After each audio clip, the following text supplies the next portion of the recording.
Bonjour tout le monde. J'ouvre. Good morning and welcome to meeting number 11 of the House of Commons Standing Committee on Public Accounts. In a hybrid format pursuant to standing orders, members are attending in person in the room and remotely using the Zoom application. I'd like to remind participants of the following points. Please wait until I recognize you by name before speaking. All comments should be addressed through the chair. This, of course, doesn't apply in the rounds when you're going back and forth. I allow for a lot of latitude here for members to interact directly with the witnesses through me, of course. And, of course, raise your hands if you do wish to speak, whether that is in the room or virtually. Pursuant to Standing Order 1083G and the motion adopted by the committee on Tuesday, 21st of October 2025, the committee is undertaking examination of the report on Canada Revenue Agency's contact centres. So it's the 2025 fall reports of the Auditor General of Canada. Our witnesses from the Office of the Auditor General, Karen Hogan, nice to see you back again today. The Auditor General of Canada, Andrew Hayes, Deputy Auditor General, and Mathieu Lequet, Director. Nice to see the three of you again. From the Canada Revenue Agency, Bob Hamilton, Commissioner of Revenue and Chief Executive Officer. Pardon me, sir. Nice to see you as well, back again. Maxine Guénette, Assistant Commissioner, Service, Innovation, and Integration Branch by video conference. Nice to see you as well. Hugo Paget, Assistant Commissioner and Chief Financial Officer, Finance and Administration Branch, and Melanie Surjak, Assistant Commissioner, Assessment, Benefits and Service Branch. I understand there's two opening remarks today. Ms. Hogan will begin, followed by Mr. Hamilton. Ms. Hogan, you have the floor for approximately 5 minutes, please. Thank you. Good morning, Mr. Chair, and thank you for the opportunity to appear before the committee today to discuss our report on Canada Revenue Agency's contact centres, which was tabled earlier this week. I'd like to begin by acknowledging that we are gathered on the traditional unceded territory of the Algonquin and Anishinaabe people. Dans le cadre de notre audit, as part of our audit, we examined whether the Canada Revenue Agency's contact centres provided Canadians with accurate and timely information about their individual taxes, benefits, and business taxes. The Canada Revenue Agency has a duty to help individuals and businesses to meet their tax obligations and claim benefits. I am concerned that despite a new telephony system and other improvements, Canadians are still waiting too long to get answers to their tax questions. The agency's service standard was to answer 65% of calls in 15 minutes or less. In 2024-2025, callers who chose to speak to an agent waited an average of about 31 minutes, and only 18% of them were able to reach an agent within the time frame set out in the standard. In addition, callers did not receive real-time updates on their position in the queue, which limited their ability to properly assess whether it was better to wait, use the self-service options, or end the call. Auditors from our office placed calls to contact centres and asked general tax and benefit questions. We found agent responses to individual tax questions were accurate only 17% of the time, and business tax or benefit questions were accurate just over half of the time. To test the accuracy of agents' responses to questions specific to an account, we reviewed a sample of recorded conversations. In contrast, we found that accuracy was much higher when questions pertained to specific accounts. The audit also found that in assessing contact center agents' performance, the CRA placed greater importance on how closely they adhered to their schedule for their shift and breaks than on the accuracy and completeness of information they provided to callers. This does not encourage a strong commitment to quality service. Mr. Chair, this concludes my opening remarks. We would be pleased to answer any questions the committee may have. Thank you. Thank you very much, Ms. Hogan. Now, Mr. Hamilton, you have the floor for approximately 5 minutes, please. Okay, thank you, Mr. Chair, and appreciate the opportunity to present on behalf of the Canada Revenue Agency our actions in response to the Auditor General's audit. Let me say right at the outset, we accept the findings and recommendations in the audit, and we acknowledge the importance of delivering quality, timely service to Canadians. With nearly 200 million service transactions annually, obviously service delivery is central to our mandate. And in this regard, I just want to say how much we appreciate the efforts of all of our employees, be the contact center agents, in their commitment and dedication to delivering that service, and in some circumstances, in very challenging circumstances. But we are committed to supporting them and to providing better tools for them to be able to carry out their mission as we see technology and other processes evolve. Pour donner suite aux recommandations de la vérification. To address the Auditor General's recommendations, the agency is building on its 100-day service improvement plan, which is structured around 4 key pillars. First of all, to increase the ability to answer more calls and expand online self-service options, address root causes of service issues, and accelerate service modernization. Will provide short-term results, while pillars 3 and 4 focus more on longer-term impacts, because life will go on delivering service at the CRA beyond the 100 days. But we are committed to results in the short term, and let me just mention a little bit about that. In the 100-day plan, we have increased the number of contact center representatives to answer calls, and as a result, we are now exceeding our target of 70% of the calls being answered. So that is good. And the agency is also enhancing its self-service digital options, including optimizing the website and adding features in My Account and expanding AI-based chat support. These are all contributing to us performing better than what we had hoped for in terms of the 100-day plan. To date, some other improvements include live chat through My Account is now available from 8 a.m. to 8 p.m. Users with locked accounts can now regain access by re-registering, eliminating the need to call. Taxpayers with debts of $1,000 or more can now set up payment arrangements directly through My Account, bypassing the need to talk to a collections officer. And by early November, the Gen AI chatbot on Canada.ca will be able to answer a broader range of questions, from 6,000 current agency pages to over 18,000 pages. So in the short term, you can see that there's a number of factors contributing to improved performance, and we hope to continue those and build on them in the longer term. I want to address the issue of accuracy. In the short term, efforts are also underway to improve the accuracy of responses provided by our contact centers.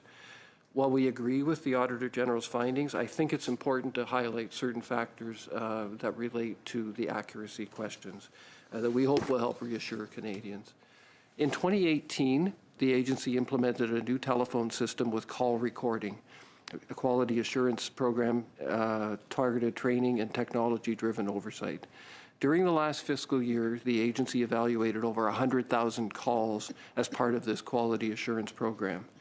Of these, 80% were related to specific taxpayer files, and the Auditor General mentioned that group. According to our results, these calls achieved an accuracy rate of 94%, and the Auditor General confirmed this higher rate of quality and accuracy in the report. However, there is other 20% of our calls which are general, not account specific, and where the Auditor General carried out a survey of about 167 questions.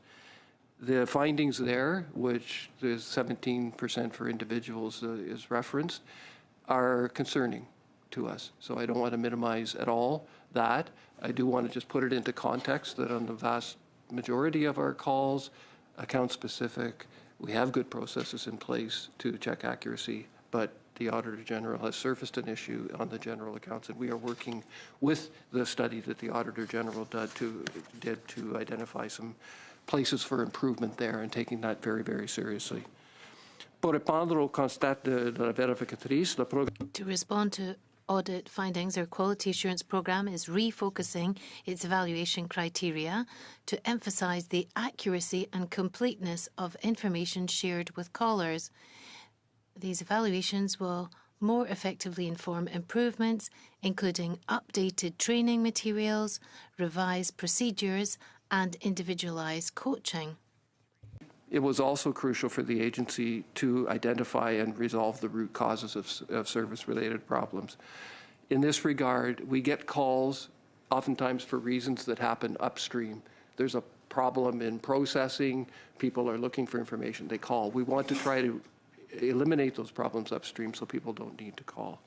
Among these causes, we observed that the agency's high call volume, which is driven by population growth, evolving tax complexity, and lack of widespread self-serve tools. And as more Canadians seek personalized support, especially for nuanced topics, agents respond to longer, more detailed calls.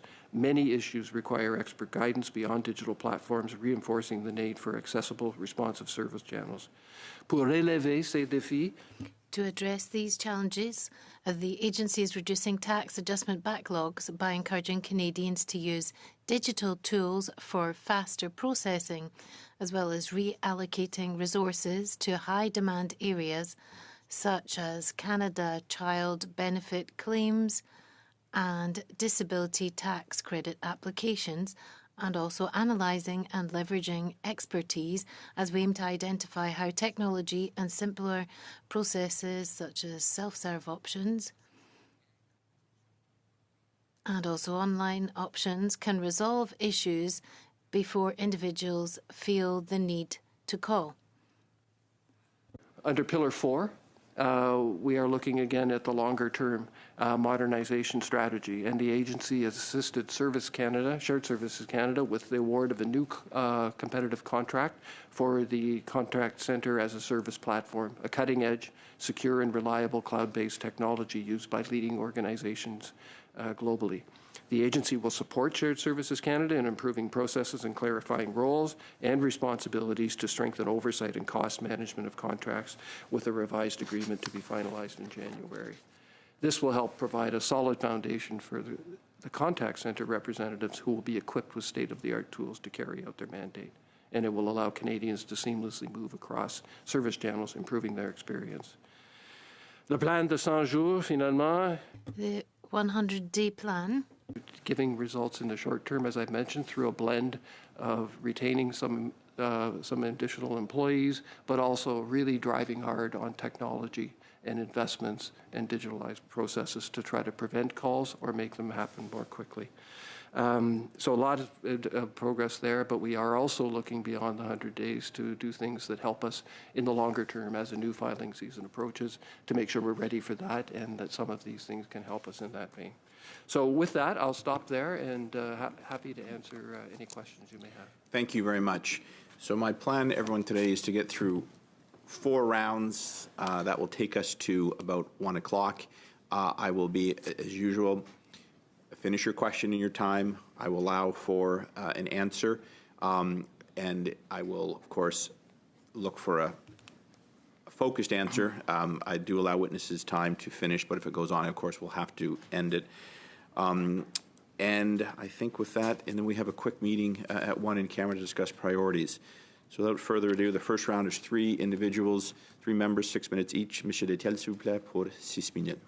Très bien, merci beaucoup. Mr. Deltel for 6 minutes. Thank you, Chair, and welcome to our colleagues and all of our witnesses today. Chair, I'd like to start right off the bat by thanking and congratulating the honest Canadians who pay their taxes within the right guidelines. And I'd also like to thank sincerely all the workers of the CRA who come to work every day to serve the common interests of Canadians. But I've got a great deal to say against the Canada Revenue Agency. I've been in politics for 17 years and I've seen tens of reports from auditors and from the Auditor General. I've never seen such a devastating report as this one. Never. And that directly impacts the most humble people amongst us, namely citizens who are not having access to a professional accountant, can't pay for that. And it impacts also seniors who are always rather fearful when they have to fill in their tax return, and for families who are living from one paycheck to another each month, and they need the government's assistance. And we're learning in this report here that 95% of the calls that we sent to the CRE were not respecting the set deadlines, and even worse than that, when people actually got on the line, 4 times out of 5, they were given information that wasn't the right information. This is really shocking as a situation. We're talking about hamburger that's missing some ketchup. No, we're talking about having accurate information on people's taxes. People are always nervous when they call up this area, and 4 out of 5 times they're not getting the right answer. Are you not ashamed of that, Mr. Hamilton? Monsieur le Président, je vais répondre. Mr. Chair, I'll answer this question. Of course, we're disappointed with the performance over the last months and the period that was covered by the Auditor General. And we've made many efforts to improve the situation. It is important for people to have the opportunity to contact the agency. And certainly during this period, we're looking to have opportunities to get a more efficient information system. Perhaps before they place a call with the agency, for example, is it possible to get the best information on the web, to get the best information in the voice recognition with the self-serve options? But at the end of the day, we need people who are capable to take these calls. I'd like to reinforce the point that in most cases, over than 80% of the calls for specific accounts for taxpayers, there's good performance there. So it's important to point that out. But it's not to take away from the report of the Auditor General or minimise this. There is a sector, it's a small sector, it's 20% of the calls, with a sample of 167 calls where the results are not very good, as you have mentioned. But we are dedicated to finding the root cause, the source of these problems, and correct it, because that's important. But for Canadians, it's important to know that most of the calls that are taken by our agents get the right answers. We're not perfect. The system is very complex. People's circumstances are complicated. But from my point of view, we have a good performance with these calls. But we've got this commitment to continue to improve the situation. Mr. Hamilton, I'd like to thank you and congratulate you for answering French in respectable French. Thank you very much for doing that. But what you're saying is not satisfying me, and in particular not satisfying Canadians, where 4 out of 5 times they got the wrong information. Because when we receive the wrong information, we put that on our tax return, and in fact it wasn't the right information. But when Revenue Agency actually reviews this and they see that there's an error in good faith from the citizen, then they send a bill to the citizen. We're the ones that have to pay for it. But in fact, we're not responsible. You're responsible. Who's going to pay for the mistake that you made? Is it the honest citizen, or is the CRA that's not able to do the job that they're paid for? Yes, thank you for that question. And perhaps I'll turn to my colleague Melanie to give a more detailed response. It is a problem. It certainly is a problem for us when someone gets the wrong information from us. We have certain processes in place to resolve problems when somebody receives the wrong information from an agent. Just a moment, says Mr. Dilton. Mr. Hamilton, just a moment. This person is acting in good faith. They receive the wrong information and they include it in their tax return. Then afterwards say, no, it's not that. But are you asking people who've been taken to cleaners by you. Where was there a mistake? Was it an official who gave you the wrong information? You can't imagine, Mr. Hamilton, what it's like for someone who gets a letter from the CRA. He opens it up and he realises that he's got a penalty, but in fact he was acting in good faith all along. Have you assessed the millions of dollars that you've collected from the pockets of Canadians based on inaccurate information? I very much appreciate the frustration of someone who finds themselves in that type of circumstance, and it's important to minimise that type of occasion arising. But I'd like to see if that sort of situation does arise. We have procedures in place for taxpayers. So how can taxpayers know whether it's their mistake or your mistake? No, it's our mistake. So you'd recognise that when the person has not correctly filled out their tax return and you send them a bill, are you recognising that it's your fault, but it's the person who has to pay for it? It really doesn't add up, what you're saying. Yes, we recognise that we've made mistakes. Yes. Sorry, I'm afraid that your time is up, Mr. Deltel. Later on down the rotation, turning out to Ms. Yip, you have the floor for 6 minutes, please. Thank you, Chair, and thank you to the witnesses for coming. Thank you, Ms. Hogan, for this very important report. And I also want to thank Mr. Hamilton for acknowledging the real issues and challenges that Canadians are facing with the CRA contact centres and not waiting to present a plan. Ms. Hogan, for the benefit of Canadians watching at home, why do you think there were so many problems with the CRA contact centres? I mean, I don't think that we were able to uncover all the root causes that could help improve service. Obviously, I think the number of agents available to answer calls has an impact on the timeliness and ability, but also the tools that agents are provided with. One of our findings did relate to how long, once you reached an agent, that a call lasted about 17 minutes, and about 30% of that time was spent on hold.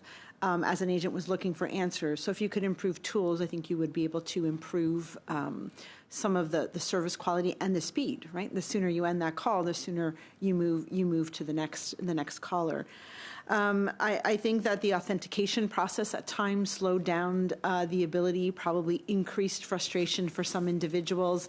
And then if you can't authenticate, well, you have to then just ask general questions. And that could be even more frustrating when you were calling perhaps for a very specific purpose. And then finally, I think that while there was a lot of work done in looking at reviewing the quality of calls by looking at recorded calls, we found that was very little actionable feedback or coaching provided in those quality review reports. And as a result, little mentoring and training done for staff. And I think if you were able to improve all of that, it would contribute to a better experience for callers. Thank you. Mr. Hamilton, given what Ms. Hogan just mentioned, does the 100-day plan encompass that? And when did this plan start? Again, Mr. Chair, yes, the 100-day plan does cover this, and I think, as I've indicated in my remarks, we're also interested in what happens after 100 days, so trying to make changes that will help us in these 100 days, but beyond. And I would agree. Sorry, you asked the question about when does it start. It started September 2nd. Yeah, September 2nd, ends in December 11th, I believe. So we're right in about halfway through the 100 days. I think I would just echo a lot of what the Auditor General said in terms of what do we need to do to fix. One is having more agents is good, and you can see a correlation between how many people we have on the phones and the number of calls that get answered. And we've seen some short-term impacts from us extending the terms of some employees. But there's also other parts of that, and which the Auditor General mentioned. There's the tools that we give people. And it is true that when we have a new contact center platform, it will be more sophisticated. It will allow agents to do more quickly. So that's good. There's also some technology tools like robotic processing, like artificial intelligence, that we can provide to our agents to help them better sort through the information that they need in order to respond quickly and efficiently and accurately to the taxpayer. So it's a combination of things. I think it would be wrong to think, well, all we need to do is just hire more agents. I think we also need to look at our processes and our technologies to make sure that they're as efficient as possible. But certainly agents are at the center of this, and if you have more, you can answer more calls. And the training, we do take that feedback seriously, that are there things that we can do to improve our call recording, training our people better. We think we're doing a pretty good job, but we can always do better, and we're using this opportunity of the AG's report to really examine what we do on that front and how we can help our employees more. You mentioned that we're at the midway point of this plan. Has there been improvements at this time? Is there any data or information you could share? Yes, and again, maybe I'd ask my colleague if she'd like to, Melanie, to elaborate. But we're pleased with the results of the 100-day plan so far. I think I mentioned that we're now answering over 70% of our calls, which was the goal. Goal was to be at 70%. We're actually over that. Now that can go up and down, so we're watching it carefully. But that's a result of new agents and also some things that we've put in place, new tools that taxpayers can use, new tools that our agents can use. The Auditor General mentioned the validation process. There's now a new tool that can be used if you get locked out of your account to reinstate your account without having to call us. And that's another part of our plan is, can we get information to people or tools to people so they don't have to call us? And can we solve some problems upstream with processing of T1 adjustments or what have you that can avoid the calls? So it has to be part of that strategy, and we're seeing some of these things work. Some of them are already in place. Some are in pilot stages. But yes, we're very pleased with the results, and we post those results publicly on the website every week where people can see it, because we are also trying to be very transparent. We're not trying to fool people into thinking we're perfect. We're trying to be transparent about where we're having successes and where we're having challenges, and we just keep working on it. Thank you very much. That is the time. It goes by quickly. Suivant, c'est Monsieur Lemire pour 6 minutes. Now, Mr. Lemire for 6 minutes. Thank you very much, Chair, and thank you, Ms. Hogan, and all of your team. And Mr. Hamilton, I'm going to kick off with you, in particular when it comes to the accuracy of the information and the services, to try and remind people that the report from the Auditor General has highlighted an enormous systemic problem when it comes to the performance assessment of agents that answer calls. So a CRA employee can get a pass note at their evaluation if they punch in at the right time, if they take their break at the right time, and if they hang up at the right time as quickly as possible in general, and if they answer quickly, if they've got good behaviour. But if they're not able to give the right answer, it's not really serious, as is the case with over 80% when it comes to general inquiries from individual taxpayers. If the person is not happy with the information they get, if they communicate well and they apply the procedures and policies, they can get over 60% of a pass mark for their performance. They'll be able to progress in their career, but we don't actually give value to the accuracy of the information, and the performance is not linked to that. Do you see a problem with that? Yes, once again, perhaps I'll ask Melanie to ask a few points or answer a few points on that. I think it was quite clear that there are some issues, certainly, issues that need to be corrected. And we think that we've got the right procedures and innovation that are going to equip us to be able to resolve these issues. But perhaps I'll turn to you, Melanie, to give more details. Yes, absolutely. And thank you very much for that question. And I'd just like to recall that we've got an evaluation program on the calls and the exact information that our agents give to Canadians. And we do that by listening over to over 130 million calls per year, which informs their performance and also the training that might be needed and coaching necessary for our agents. And we do that on a monthly basis. So 45% of their marks is allocated to the quality of the information provided to Canadians. Quality covers several aspects, including accuracy and if the information was complete. Having said that, we take account of the results, of course, of the Auditor General. There's always points that need to be improved, but we do this on a monthly basis. And training, just to share this with you around the table, training and the coaching for employees is something that we take very seriously. So they start their training with 2 to 13 weeks in the classroom for training, and then they have coaching for a few weeks after that to make sure that they are capable and able to offer an adequate, exceptional service, in fact, to Canadians, and also to make sure that they've got the right tools and the information that they need to do their work. So I'd like to talk about performance evaluation, which we see in the OAG report. You've talked about 45% of service and only 9% was given for accuracy and completeness. And when you talk about quality of service, you're talking about authentication. So it's better if you identify the person correctly than if you give the right information. And then when it comes to procedures and policies, such as identification, I think that's basically more of a general matter. I think that these criteria that are being applied would need to be evaluated themselves, because it seems that it's being run by a private firm. If you can answer lots of calls quickly, then that's even better for your performance review and to be able to climb up in your career. So the most important criterion is not to give the right answer to the taxpayer. So for me, there is a real systemic problem there. So is that part of that 100-day plan to actually review this performance review grid? And if so, could you provide it to the committee as soon as it's available? Yes, thank you very much for that question as well. When it comes to accuracy as part of the performance marks for the agent, authentication is very important for the agent because protection of individuals' information is absolutely critical so that we can make sure that we're speaking to the right person and that we've got the right information.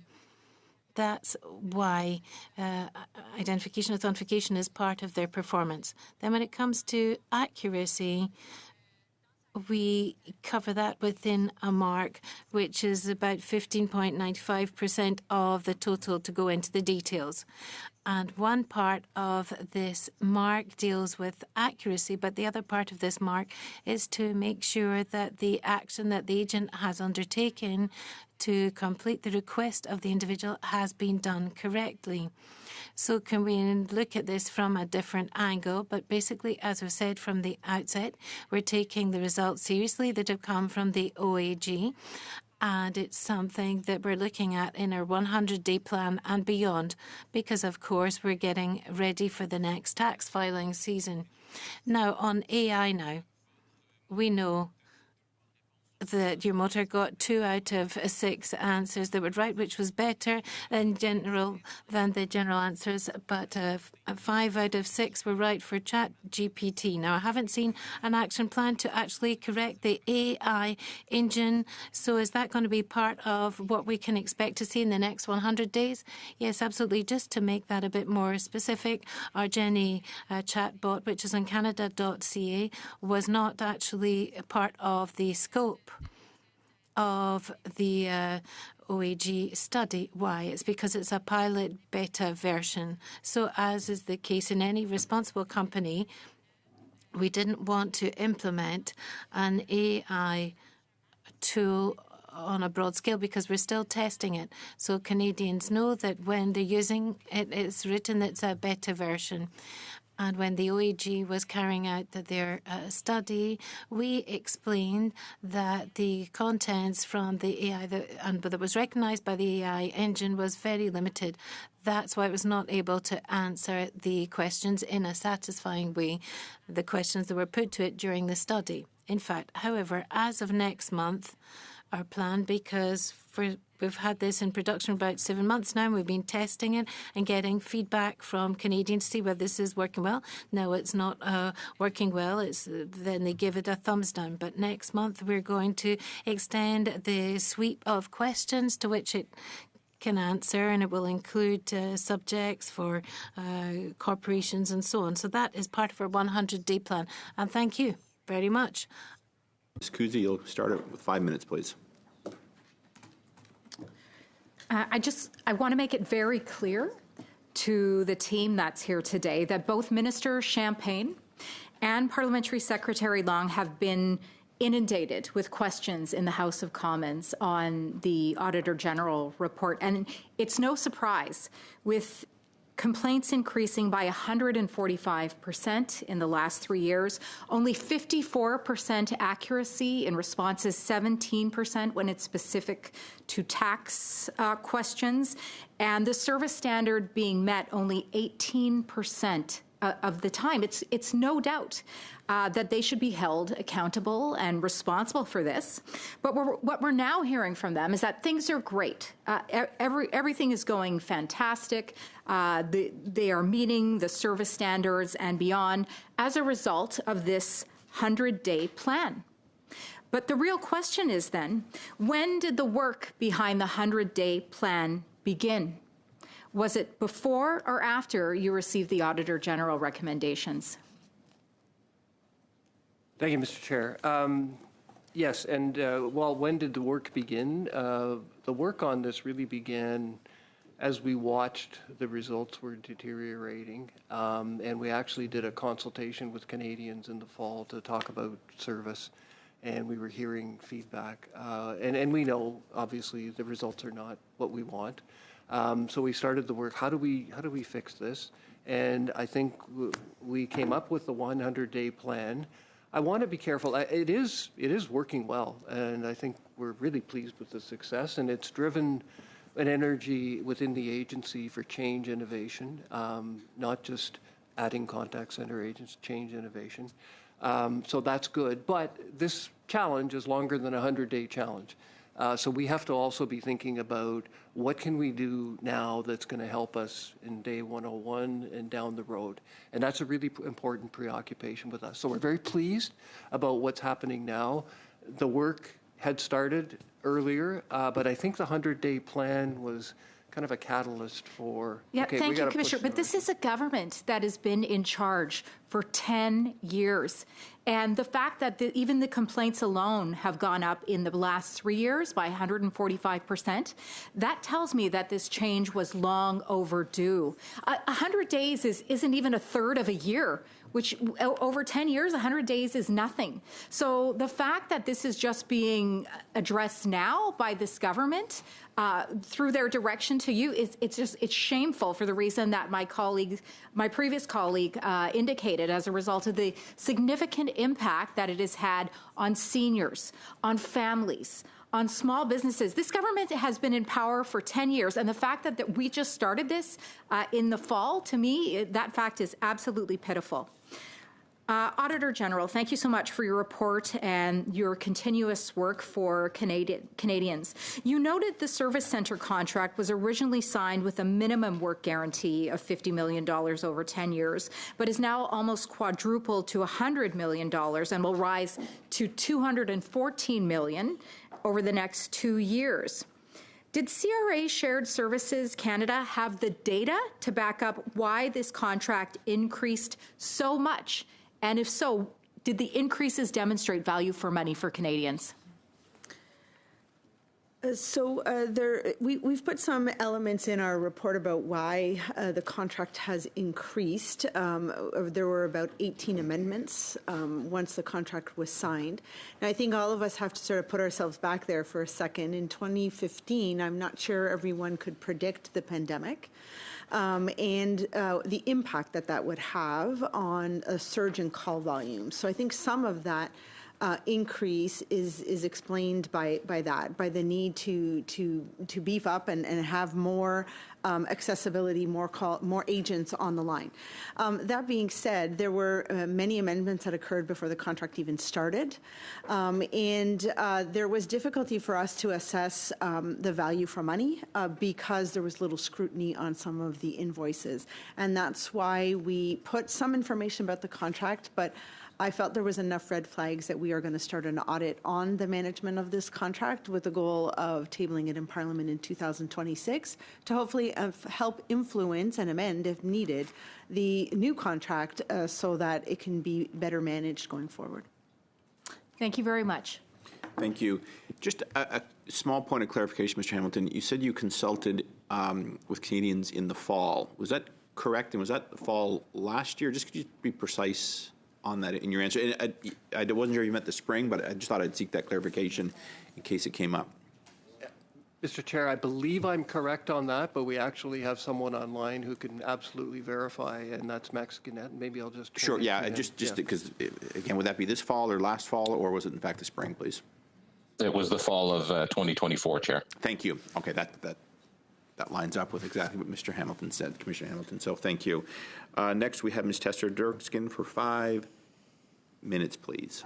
Great. Thanks so much, Mr. Chair, and thanks, everyone.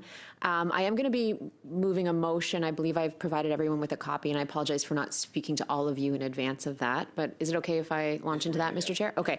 So just a quick preface on this. I'm moving this motion in the spirit of transparency, accountability, and this committee's nonpartisan role as guardians of taxpayer dollars, and the never-ending pursuit of improving service to Canadians and ensuring they're receiving value for their tax dollars.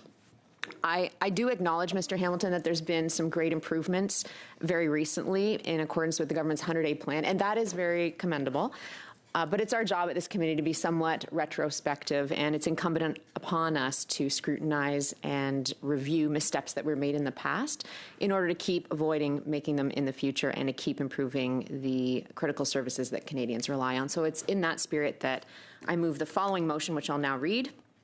Given that the Minister of Finance and National Revenue and the Secretary of State for the Canada Revenue Agency and financial institutions wrote to Standing Committee on Finance on September 2nd to offer to make themselves available to appear at the committee at the earliest possible opportunity to speak about the CRA's 100-day plan to address service delays and access challenges, that as part of its study of the Auditor General's report on CRA contact centres, the committee invite Minister of Finance and National Revenue and the Secretary of State for the CRA and financial institutions to appear before the committee to provide an update on the progress made to date on the CRA's 100-day plan.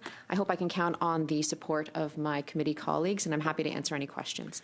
Thank you very much. I've now stopped the clock. We will turn to debate this matter. I hope it will be resolved quickly. Just a point of clarification, the committee that Ms. Tester-Dirkskin in the first paragraph is referring to the Finance Committee. The committee she's referring to in the second paragraph, I presume, is Public Accounts Committee. So I don't think we need an amendment for that. We will just carry forward. Do I have that correct? Yes. Is there any debate on this? Now, before you begin a big debate, I am going to finish 4 rounds here. If we get this done quickly, we'll be done by 1. If this goes on for a while, we'll be here after 1. And we're still doing the 15 minutes after. So conduct yourselves accordingly. Mr. Lemire, you have the floor. Je veux juste simplement mentionner. I'd just like to simply say that I welcome this transparency initiative from the government. I think we could have done that already back in 2017 when the Auditor General already set off the alarm bells on this issue. But to be able to put questions on this plan, yes, I would be interested in this. So the Bloc Québécois will be in favour of this motion. Thank you. Should I just call a vote? Yeah. Well, we'll have clerk, if you could roll call the vote, please. Mr. Housefather? Yes. Mr. Osborne? Yes. Ms. Tester-Dirkskin? Ms. Yep? Yes. Monsieur Data? Oui. Mr. Couric? Yes. Ms. Kuzi? En faveur. Monsieur Lemire? Oui. All in favor? Thank you. It's passed unanimously. I'll now go back to Ms. Tesser-Dirkskin for 3.5 minutes, please. You have remaining in your time to question the witnesses. Thank you very much. I want to start by saying that I've had some really great experiences with CRA, both personally and through my business. The agents have been very polite, and it seems like they're genuinely trying to do their best when I call. I have also had situations where, for example, 2 different calls about the same issue will elicit 2 different answers. So there's definitely some improvement to be made. I want to touch first on the scope of knowledge that agents are required to have in order to effectively serve the calls they take. I'm presuming there's a spectrum of complexity that comes through on the calls, from very simple issues to very complex. And I'll direct this question to Ms. Hogan first. So in your audit, did you apply a rubric for classification of complexity of calls? I know that you've broken them into general nature calls and then account-specific or individual-specific calls. But within that, those baskets, have you applied some kind of scale of complexity in the type of questions that agents were having to deal with? So I just want to make sure that I understand the question. Are you asking about the calls that we placed ourselves or the calls that we listened to? Because there were two samples that we looked at. If you're able to comment on both, that would be great. Okay. I appreciate I will put the option out there. Maybe I'll need Messier to help me out, but I will do my best. So in the calls that we made, we did divide them, as you say, between the 3 buckets of individual or personal taxes, business taxes, and then benefits. And I think what's important to say to all of parliamentarians and Canadians, while many have been talking about the sample size, you should have confidence that when we pick a sample, we approach it with a lot of rigor. We speak with statistical specialists and experts, and we ensure that when we look at a sample, it's sufficient to allow us to form an opinion with confidence, or we wouldn't put it in our report and talk to you about it. The calls that we did covered all hours of operations. We called every single day so that we could spread it out of the week. We actually spoke to 158 different agents. So we placed 167 calls, but asked over 1,000 questions to these agents across these calls. And that's how we based our strategy. We had very simple calls, like an easy deadline, to more complex questions within it. So we wanted to cover the spectrum of what an agent could possibly be asked. And that's why it's concerning that 17% being accurate when it comes to personal income taxes is far from a number that would be acceptable. Then if we look at our calls where we actually sampled recorded calls because we wanted to look at individual unique questions where you had identified yourself and we knew it was just about you. We did that one in a representative sample way, so we knew the population. Interestingly enough, that sample is almost the exact same size as the number of calls that we placed. So again, supporting the rigor behind the 167 calls. There, we could only listen to what was going on the conversation, and they're not triaged based on the complexity of the call. But what we did find is that in a call, there could be 5 or 6 questions answered, and some were accurate and some were not. And that was a concern we had with the evaluations, right? That they missed some of the gaps when they provided feedback. So I hope that helps you with rigor. Thank you. I'm afraid that is the time, but I'm sure we'll come back to you.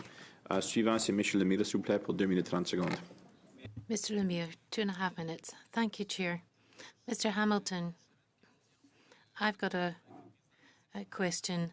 The head of the UT in Abitibi-Témiscamingue, of course, he's very committed to quality services being offered to citizens, and he's said that the amount of customer reps has gone down by over 2,000. So that means that they can't meet the service standards, but in 2022-2023, they had over 7,000 employees and was meeting the service standard. There had been demographic growth, a big boom in the population. So logically, that would mean we need more service. So why are we cutting agents when in fact we need more service? And 2 years later, we then find ourselves in this crisis situation, of course. Yes, thank you for that question.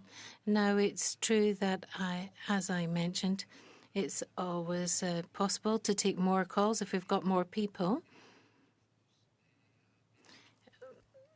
But there's other strengths, and now we're making sure that we're responsible in the fiscal domain. The budget is not unlimited, so it's necessary to operate within this fiscal box and do things in the most efficient way possible.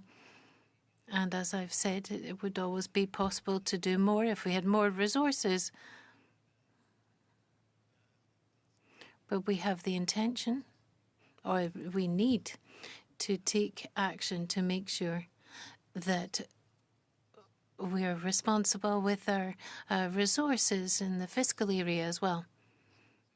And we've tried to complement these measures with increasing technology and other things to avoid the number of calls. We've tried several things. Some have worked, some have not worked.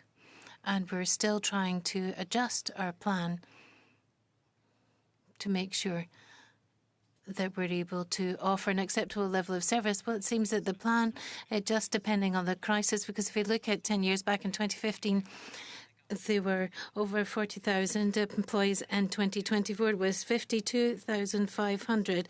So there's been an increase over these 10 years. So how can you explain such a big increase in staff without necessarily actually having an impact on the quality of service offered to the population? Where did all these additional resources go, apart from AI and all the different tools that you mentioned that should actually help us to get better services? Yes, Chair, it's important to recognise the circumstances over the different periods of time. If we talk about 2019 or pre-pandemic, there's a certain number of requests, certain number of people in the agency. Then during the pandemic, there was a lot more activity, lots of calls and lots of resources for the agency were given because we had a very big challenge during that period to take all the calls and provide services to Canadians. Then post-pandemic, in a period with more fiscal constraints, it was necessary to make adjustments and make sure that we have the right people or the right technology. So it's not a stable timeline with no changes occurring. So it's important to recognise that each year or for each period, the challenges change for the agency. So it's important for us to be able to make the adjustments. And that's something that we're doing now to make sure that we're able to make those adjustments to our resources in the appropriate way, depending on the time periods with their challenges. And I think technology will be very positive. There's a great deal of good potential for using technology to give more help to employees and Canadians. Thank you very much. 5 minutes. Hello, and thank you all for being here today. One thing is certain, Canadians are expected to provide their tax returns on time with accurate information. In Ms. Hogan's report, we see that that has not, the CRA hasn't met the same expectations it puts on Canadian people. That is very, very clear. I want to touch on the culture of the employees. The Auditor General mentioned that there's been greater importance placed on how closely they adhere to their schedule for their shift and breaks than on the accuracy and completeness of information they provided for callers. You had said earlier, Mr. Hamilton, you had said earlier that there's some solutions, and one of them would be to hire more agents. I think your goal would be 1 to 700, but the current is 1 to every 800 Canadians. Can you comment on that?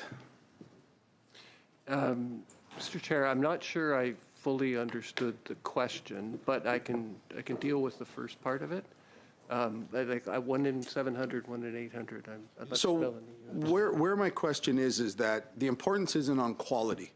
The importance is on timestamps, when you show up for work, when you go on break and things like that. What's being done to actually focus? Because in the private sector, that would never work. You could never be a profitable company if your goal was to figure out when people came into work and when they went out for lunch. If your goal was focused on quality and service, then you'd have a very good business. Clearly, that's not the case here. Can you comment on that? What happened there? Yeah, Mr. Chair, I understand that. I don't see them as exclusive of each other. Like, I think if I'm running a private sector corporation or I'm running a big organization like the CRA, I want to make sure that people are there doing their job when they're supposed to be doing it. I think that's a part of it. So you're saying that quality isn't, No, again, no, let me finish. well, you just said that you're saying that they're doing their job, but again, should the focus be placed on when they show up for work and when they go on breaks, or servicing Canadians? I think you have to consider both. I guess that's my point. And I started with, I want to make sure they're in position doing their job when they're supposed to. But we also need to be concerned, and we have a part in our evaluation. One can debate whether it should have more weight or less weight, which says, well, what's the quality of the experience? What's the accuracy of what the agent gives? But I wouldn't say you could go all the way one way or the other. You can't only just be concerned with whether they're there, and you can't only just be concerned with when they are there, they give a good answer. You have to be concerned with both. And I think the Auditor General has raised a legitimate question. Should we be having some different weighting in that? Okay. You had said, fair enough. I would politely disagree, because you had been weighted completely on one side of the spectrum and went away from quality completely because they could only provide accurate information based on the AG's report 17% of the time. Hopefully there's a balance in the future. Now, you had stated earlier that hiring more agents would be the key, but let's get back to the training. If they're not being trained properly, more agents are not going to solve this issue. And then there was monthly training. If there was any type of monthly training before September 2nd, why before September 2nd was you're only accurate 17% of the time? I think a couple of things, and maybe I'll just ask Melanie to deal with the training issue, which I think she talked about before. I did not say that hiring more people is the key. I think more people helps, but I do believe that at the agency we are going to have to hopefully have more people, but we need better processes. We need better use of technology. So it's all of that, and we need to put things in place to maybe reduce the number of calls. Don't require people to call us so often, either because we haven't got problems upstream or we've got some options for them to go to a website or whatever. So it's a multi-part strategy. So that's one point. I think on the training, like, we actually have a very extensive training program, and I'll ask Melanie to provide a few details. But it's a lot of agents that we have, and that doesn't mean that everybody is perfect because of the training we have, but we do have an extensive training. We don't just throw these people on the phone without any training. But the track record is that 17% of the time they're accurate based on the AG's report. So have you looked at completely retooling the training? Because I don't think it's working. Well, based on before September 2nd, because we've heard all these good numbers coming out after September 2nd, but this report is from 2017 to September 2nd. There's many years there of mismanagement. Thank you, Mr. Keurig. That's your time. I will allow Mr. Hamilton to reply, please. Yes, I think we actually beefed up our training considerably after the 2017 audit. So there's been a lot of real improvements. And I want to focus on, for the 80% of calls that are account specific, we do have much, much better accuracy than the 17%. So it's really important for people to understand that. We are doing an evaluation of the training to see are there things that we can improve upon it? We feel comfortable that we're actually providing good training, but it can always be reviewed, and circumstances change. The tax system gets more and more complex. People have more complex financial situations. So yes, we are open to looking at any gaps in the training that we have, and some of that will be as Thank a you. result of what the AG Thank you very much. Up next, we have Mr. Housefather joining us online. You have the floor for 5 minutes, please. Thank you, Mr. Chair. Commissioner Hamilton and everyone, thank you so much for being there, and thank you for the work of everyone at the Auditor General's office and at CRA. Commissioner Hamilton, you've been in this job for 9 years now, correct? You nodded, but I think you need to say. Yes, I have. And Commissioner Hamilton, you and your management team at CRA are the ones responsible for the day-to-day operations of the agency, right? Not politicians? Yes, that's right. And you would say at this point you know the CRA very well, correct? Yes. Okay, so the Auditor General issued a report that I can only construe as being a very damning report of the CRA. Do you concur with the results? Is there anything in this report that surprises you and that you want to contest? No, Mr. Chair, we agree with the recommendations in the report. Not the recommendations, not the recommendations. I'm asking about the findings. Do you concur with the findings in the report, which is a very damning report of an agency that you run? Do you believe that all of this is correct? The findings, not the results, and not how you're responding to them. Yeah, I don't doubt that the findings are correct. I guess the one thing that I would say, you asked, did anything surprise me? I think the accuracy results in that survey that was done, I think we collectively and I found surprising. So that's why we're paying attention to that. Again, as I said, it's 20% of our calls are general, 80% specific, but nevertheless, we have to do better on that. So that's something that I think I would say surprised me, and we're paying careful attention to. The other problems on access and whether people can get a hold of an agent, and the work of some of our work to try to make that process work better. We knew elements of that, and I don't disagree with the methodology that the AG put forward. So you're saying that you were surprised by the low accuracy rate, and I point out again that it's not on the individual specific calls related to people's accounts, although there were inaccuracies in those, but the much higher rate was related to general questions. Have you done previous tracking over the past 9 years on this issue? I mean, the Auditor General delivered a report in 2017. What was your follow-up to that report? Why would you be surprised at this point, given the previous 2017 report and this report? Do you think this is new, for example? Do you think the numbers would have been different had she done this report a year ago or 2 years ago? I can't really comment on that, Mr. Chair. I don't know if it would have been different. You asked about what kinds of things have we done since the 2017 report. I think it's considerable on all of these fronts. One, we had a new contact center platform, which was much better than our old one, which allowed us to record calls. And once we couldn't do that before the 2017 period. And once we could record them, we actually got, I think, a much better read on the accuracy of the calls. Because our previous method, going back before, was to have somebody sit beside the agent and evaluate the call. And sometimes you can get a bit of a biased performance. With this way, we could record it, we could look at it, we could give the feedback. So I think that was a big step forward for us. Agreed. Agreed. Agreed. Of course, it's shocking that it's 2017 that it took, to get a recording of a call that could have been done in the 1990s. But I do agree. Let me ask a question related to Charlie Chat, the chat box. I heard your colleague say that this was a beta version, that people shouldn't have necessarily expected it to be accurate. But in my experience, you don't put out a version like this where in an agency where people require correct responses to deal with their own personal taxes, when you can get a better response from an AI online. Why would you have put this out into the field? I mean, this sounds much more like an alpha version than a beta version. Why would you have put it out if you knew it was this inaccurate?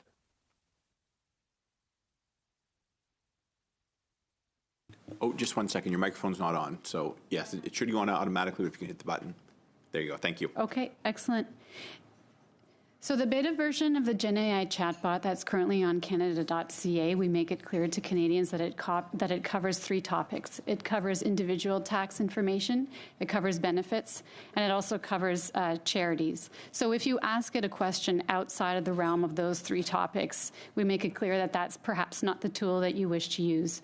What's changing now, as I explained earlier, is that next month, based on the findings that we've learned over the past 7 months running this beta version, we are going to be expanding the number of topics that are available to Canadians. And we do compare and benchmark against industry standard chat GPT or what have you.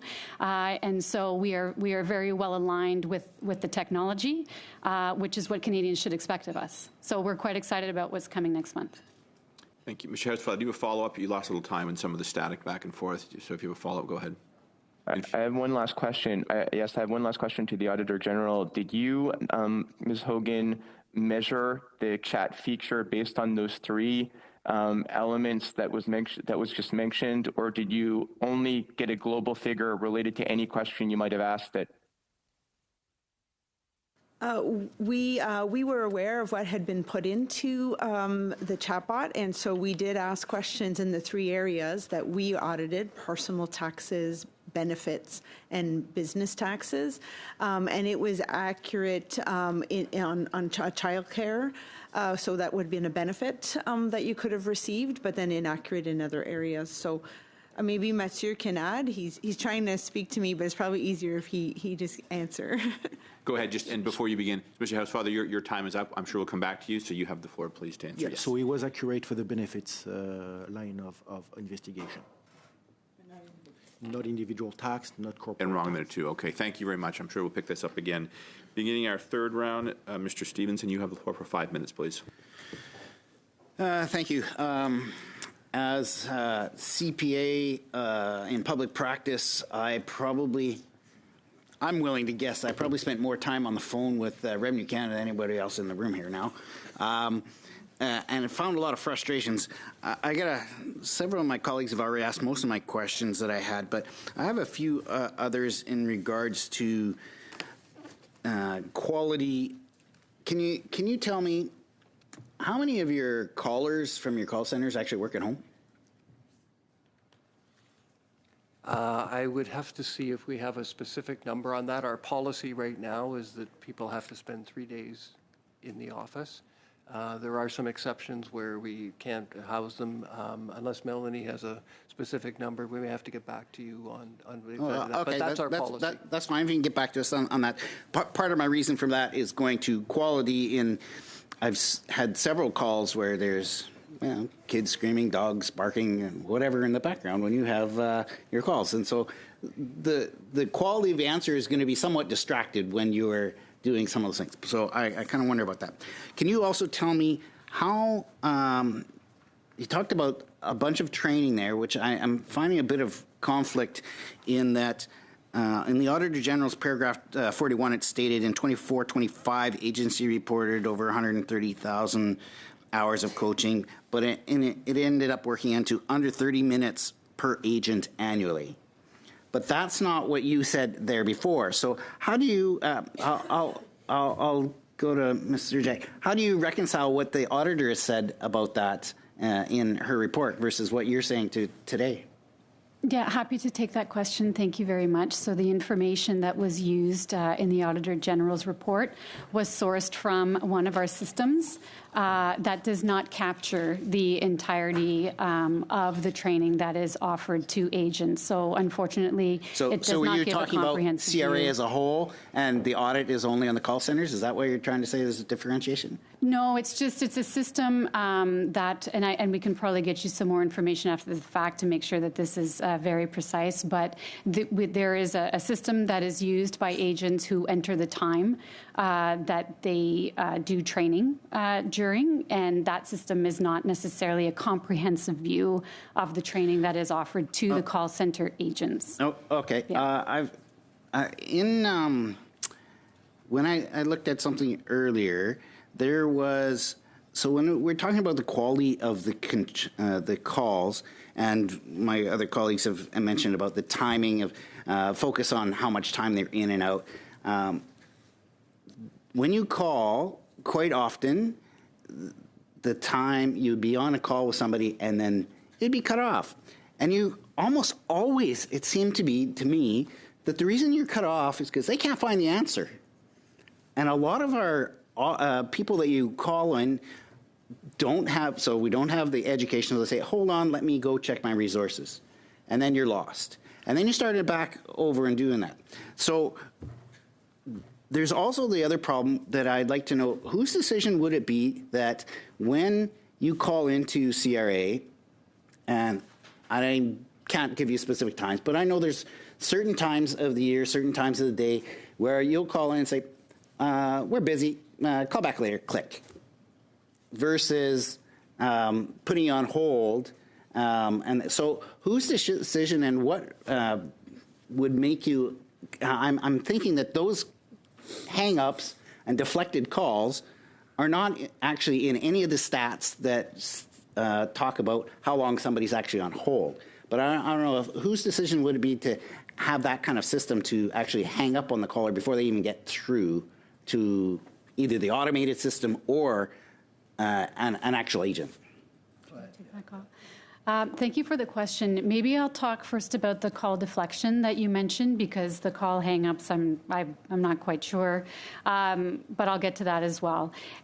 We made a commitment to ensure that Canadians did not have to endure long wait times on the phone. So they just don't get, they get hung up because they were on? experiencing high wait times. So what we've done and implemented is ensuring that when the call volumes get to a point that exceed our capacity of agents on the phone, we don't want Canadians to wait more than 30 minutes. So after 30 minutes, they are deflected to use our automated self-serve options in the telephone. There is a menu of options where Canadians can self-serve. Many of the calls that our agents answer on a yearly basis are for topics and services that Canadians can actually avail themselves online. Whether it's ordering forms, whether but it's if you ordering got an 80-year-old or 90-year-old, which I had several of them, that don't own a computer, and there's lots of people that are much younger that don't have the computer skills to manage that. How are they supposed to deal with this if they can't get through to the call? Yeah. Thank you. Just before you begin, that's your time. I'll allow an answer, please, and I'll recognize our next member, please. But go ahead. No, and I just want to say that we recognize it's not optimal for everyone who calls us, depending on the call volumes of that day or of that week. So that we recognize. What we are doing as part of our 100-day plan is working to improve that particular piece of the phone call. So when they are deflected, so to speak, to use our automated phone system, I'm not talking about being online for someone who's not online savvy. We're trying to optimize that for the Canadian who's waiting on the phone. And so that is part of our 100-day plan, so that they may not even need to reach an agent at the end of the day to do exactly what it is they're calling about. Thank you very much. Next, Mr. Osborne for 5 minutes, please. Thank you. A question for Mr. Hamilton. Looking at the report, and it has identified that limited time was dedicated to improving accuracy and completeness. And I know you've answered this to a certain degree, but I'm looking for a more wholesome answer.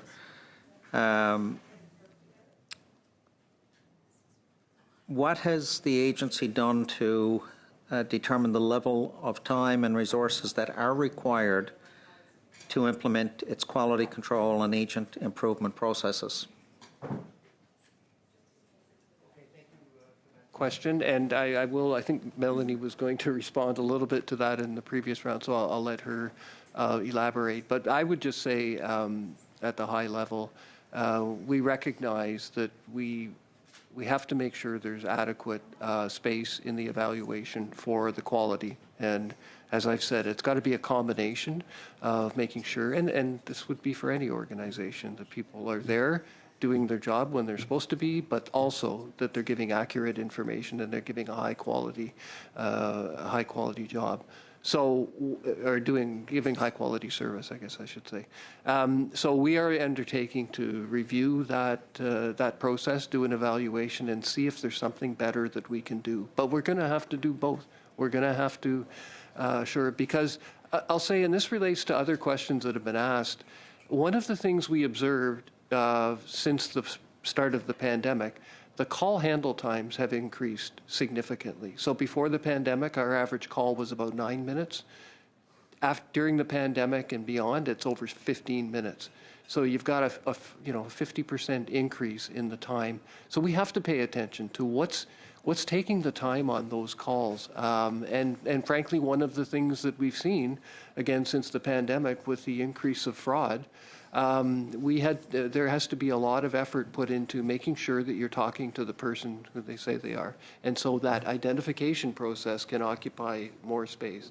So all of the work that Melanie and her team does is to try to understand these forces and then try to adapt our procedures to the beat. But I'll let you speak just briefly about the training. Yeah, no, absolutely. So we have over 100 quality evaluators that independently review the quality of the phone calls that our agents provide to Canadians. So it is something that we take really seriously. I know I've mentioned this figure earlier, but in the 130,000 phone calls that we do review per year, the accuracy is over 90%. I just want to reassure Canadians that we are providing accurate and correct information the vast majority of the time, but it doesn't take away from the fact that there's room for improvement. So that quality evaluation program that feeds into our agent scorecard to really inform how the agent's performance is on the phone is a robust one, but it's something that we are also looking at in the context of the 100-day plan and going forward as we prepare for tax filing season.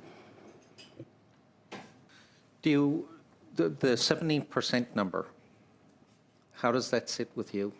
Is that in the agency's perspective an accurate number? If it is, it's very concerning, but can you talk about the 17% accuracy number?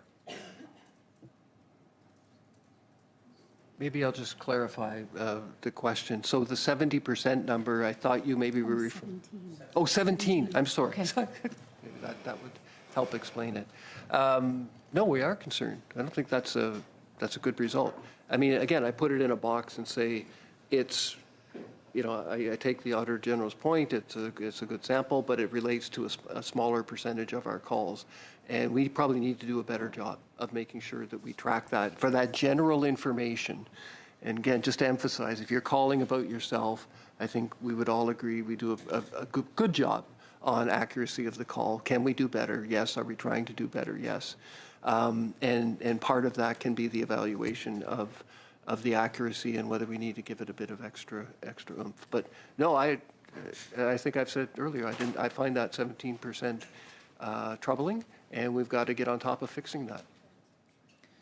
The level of inaccurate answers provided to callers, can you talk about where does this stem? Is it a result of a lack of knowledge, more training required for the agents? Is it the skills, the skill level of the agents that you have? Is it difficulty that they have in communicating the information to callers? Is it the fact that they're in the worksite 3 days a week and at home 2? Can you talk about the factors that play into why the inaccurate information? Thank you, Mr. Chair. I mean, I would start, and if Melanie wants to jump in, but I think that's the process we're involved in right now. The Auditor General was kind enough to share the questions and responses, so we can take a look at those and see, okay, what kind of an error was made? And so that's the process we're beginning on to understand. But it could be something that maybe the answer wasn't complete, so there's just a piece missing. Well, that's one type of problem that we need to solve. But it could be that, I don't know, the agent just didn't know the answer to that question for one reason and gave the wrong date or gave the wrong eligibility criteria. So we have to examine those, much like we do on the rest of the bigger bulk of our calls, and say, how can we do better to make sure that agents have answers to that? And if they don't have the answer, they find it, because we have different skill levels of people, and we have supervisors that can come in and help. So that process has to work so that the person who has the knowledge about that issue can feed into the answer. So that's what we're doing right now, and so I'm keen to dig into the results and just to understand the very question that you're raising. How did that come up? and why you would think the general answers would generally be a bit simpler than your tax-specific ones. That may or may not be true. But the other part, people should understand that is not an easy job when you're sitting on the end of the phone trying to explain to someone what their tax situation is. It's a responsibility. It's one that we need to do extremely well. But you're dealing with a very complicated Income Tax Act that gets more complicated all the time. People have unique circumstances. So having sat in on many of those calls in my years, that my hat goes off to people. I know that they're trying their best, but I think we can't underscore the fact enough that those are difficult jobs. And frankly, that's why people who have contact center experience in the agency typically are very valued within the agency in other capacities. So anyway, bottom line is we're looking to examine just the question. That is the time and well over. I appreciate the answer. As does the committee. Maintenant, encore une fois, c'est Michel Lemire pour 2 minutes 30 secondes.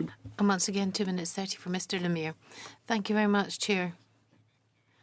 I had an exchange with Yves Moulin, who deals with citizen services in my region and is directly impacted by the inability of actually contacting the CRA on the phone. And Yves Moulin worked for Services Canada, and his position was cut by the government back then. And I think you lost the best public servant. But that's my personal assessment of the situation. Now, Service Canada was created to be the open door into the government, and you have to speak to one person for pensions, another person for the dental plan, another for taxes, and somebody else for another issue. So why is Services Canada still there? When we call up Service Canada, why is there not someone to actually support people in their needs? That was basically the vision of Service Canada. So why don't you have a better solution for shared services together with the CRA? Thank you very much for that question. We have a very good partnership with ESDC and Service Canada when it comes to reaching the most vulnerable populations throughout the country. So we have this partnership with them, and it's really there so that we can effectively target these populations. So we've got partnerships with Service Canada within almost 6,000 organizations in the country to really increase awareness raising around taxes, how to do them, and how to contact us, and how to work with the two departments so that we can offer a service that's even more appropriate and complete. So I hope that answers your question. Well, in my writing, I've had public consultations on the seniors' realities in 10 different places, and we came out with a report, and one element that kept coming up was the difficulty or the incapacity for seniors to have access to a service. They felt they were sent from one to another without ever actually making it. And the Auditor General said that for people for 80 years and above, it's very difficult to self-identify. So why can they not come to you in shared services? Why is there not a dedicated line for seniors specifically so they can have access and they can be authenticated once, identified once, and not be directed elsewhere, but get the right information they need without being bogged down in all of this IT labyrinth?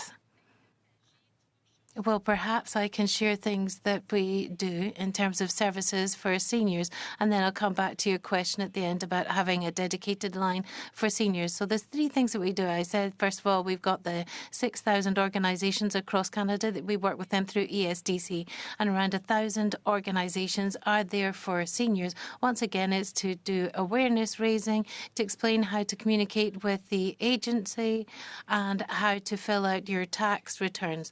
Then second thing that we do is that we've got a very robust, solid program.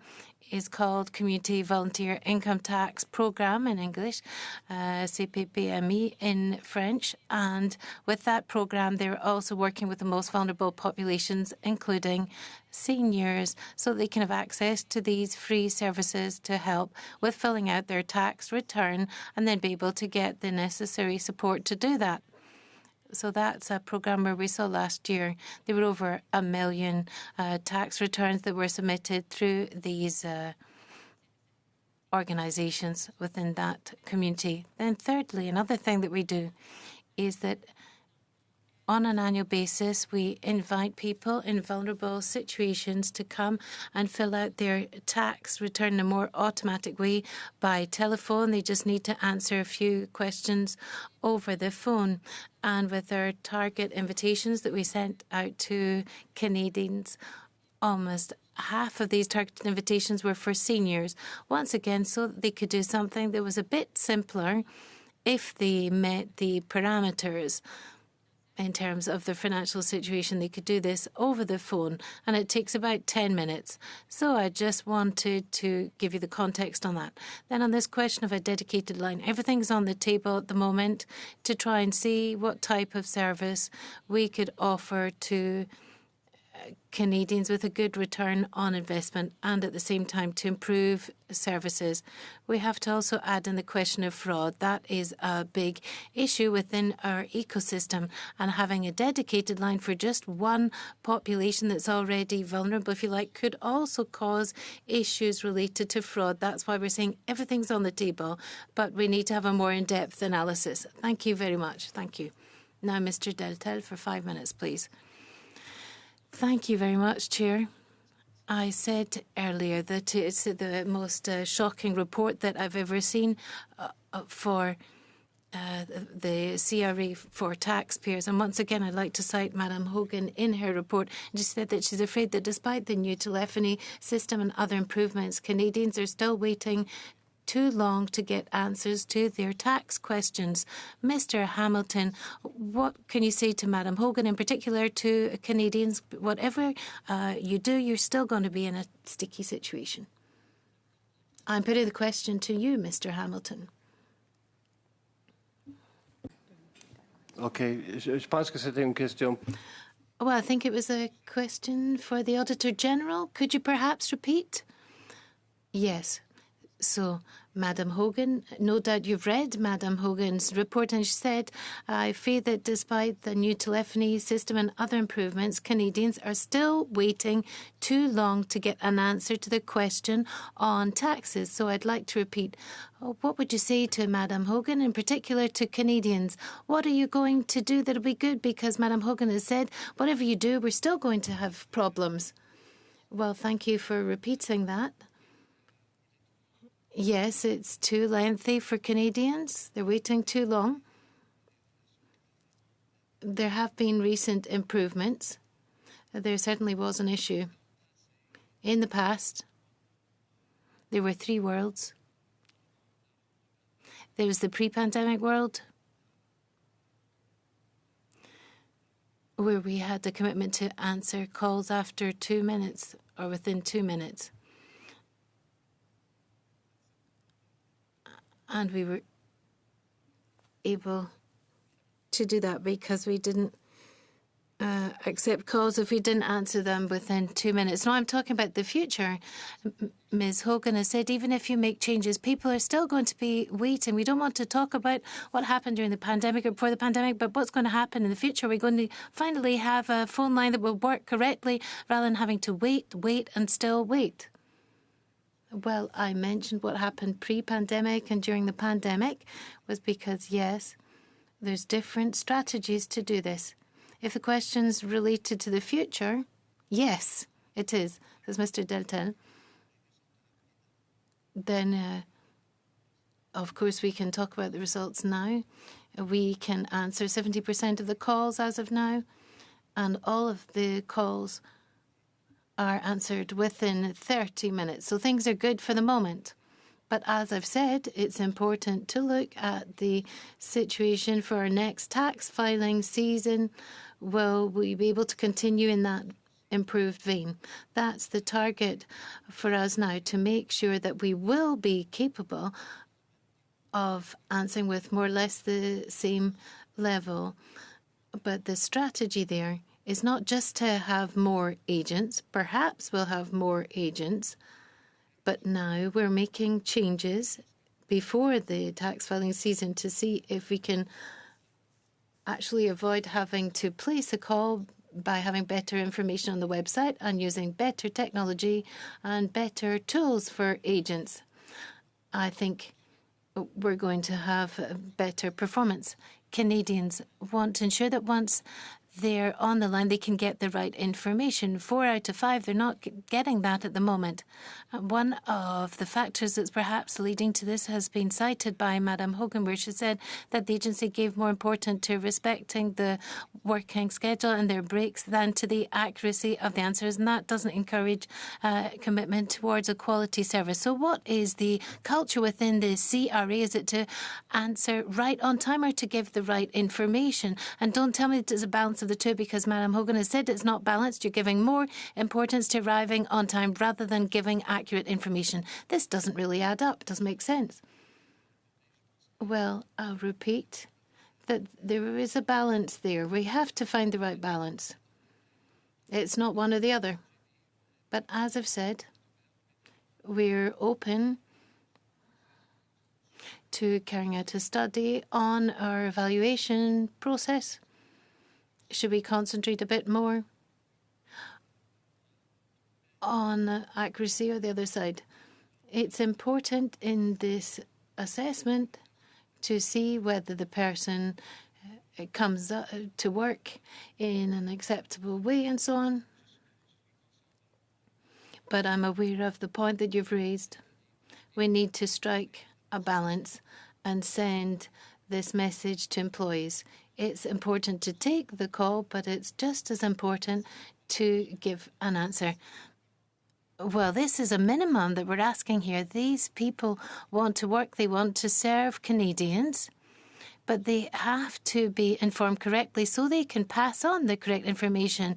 With all due respect, it really doesn't make sense what's happened the last few years. Why have you let things drag on like this? And why did you need to hear from Ms. Hogan to react in order to wake up the minister? Because for 10 years, you've got ministers that have been sleeping at the switch. It's just because Madam Hogan has been doing her work and we've done our work as MPs. We've been inundated, absolutely inundated, whatever the party is, whatever the riding. We've been getting tens of calls per week from people that were in difficulties with the CRA. It's your job to do this. So why did you wait to get this report from Madam Hogan before you did your work properly?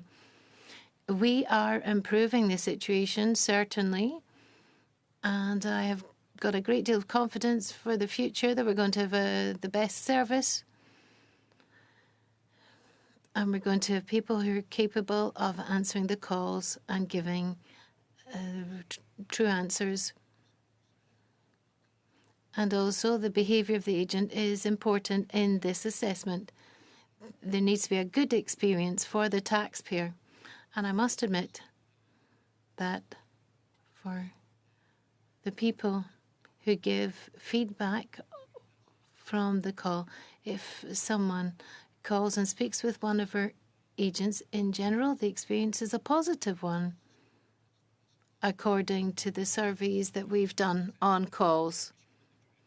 Thank you. Sorry, I'll have to leave it there, Mr. Hamilton. I want to keep us on track, and there's enough there for another question, and I think I'll turn now to Ms. Yip for 5 minutes, please. Mr. Hamilton, following Mr. Dettel's question, I'm also hearing from my constituents that they are still frustrated over the backlog. There is a senior whose OAS was stopped because he put 3 extra zeros when he was filing his income tax. He went online, provided a letter of explanation, and called CRA but couldn't get through. So his case has been ongoing for some time. How quickly is the timeline in your action plan being moved for these improvements? Thank you, Mr. Chair. So there's 2 issues there. One is the person called us and is not getting the proper service on the call from what you've said. But there's another issue that's also quite important, the backlog that may be taking place in I forget if it was OAS or whatever the benefit is, or the tax measure. There's a backlog there because we aren't processing them as fast as we could. And as I mentioned, one of our objectives during the 100 days, but certainly beyond, is to attack those root causes of why people have to call us. Because in that case, if there wasn't a problem upstream with people not knowing where their application was or their tax form was, they wouldn't have to call us. And those are things that we're really trying to address. You can't address them all overnight because, with population growth and tax complexity, we're getting a lot more demands for this. And, you take something like the disability tax credit, where it became the tool to access the Canada Disability Benefit. That's increased our activity on the disability tax credit front. So more people are filing, and they can actually go back 10 years to refile their income taxes if they get accepted. So all of those things are contributing to slower processing times. And we really want to get at that, and we want to get at that before the next filing season starts, because that will have a dual benefit. That person will be happier because things will be moving faster, and they won't have to call us, and that will help us with our call center performance. So to me, those root causes are really important for us, and they're not easy to fix. Because sometimes, what we find, we have very good digital systems at the agency. 95% of people file their tax returns electronically. We're a highly digital organization. But in some cases, and income tax adjustments can be one, they can file their return digitally, but they file their readjustment manually. And once you kick into a manual process, everything takes longer. If we're working digitally, things can move quickly, but if it goes into a manual process, it takes us longer. That can create backlogs. So we have a bunch. It's not easy to fix, but those are some of the things that we're working on right now, which will ultimately help us on the contact centers. Thank you. Ms. Hogan, according to Exhibit 10, why was the wait time longer for the estimated time stated on the agency website for small business at 73%? Compared to individual taxes at 53%? I think, this was us trying to explain to you the experience that we had during our calls. We were trying to test the accuracy of the online system. The telephone system could give you a wait time, but then the website could also post a wait time so that you could pick when you wanted to call, and we wanted to see what the accuracy of that was, and we waited often much longer than what was posted in either location. Okay, so it was wait times and not quality of information. Yes, this was about wait times, right? There was a new feature that was added with the telephone system that didn't exist in 2017, where now you could give an indication to a caller of what the wait time was, but our concern was that it was a point in time and never had real-time updates.